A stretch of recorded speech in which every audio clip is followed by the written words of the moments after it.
और ये तो होना ही था। ट्रंप की टैरिफ यलगार भारत को भारी पड़ने लगी है। 25% इजाफे ने मोदी की बोलती बंद कर दी है। कनाडा पर भी टैरिफ 25 से बढ़ाकर 30% कर दिया गया है। इस टैरिफ का इतलाक भी आज ही से होगा। सदर ट्रंप का भारत से मुसलसल इजहार नाराजी, मोदी को मजा चखा दिया। तिजारती टैरिफ 25% आयद कर दिया।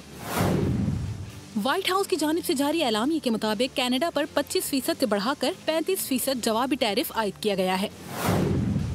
बांग्लादेश पर 20%, तुर्किया पर 15%, अफगानिस्तान 15% और इसराइल पर भी 15% टैरिफ लगाया गया है।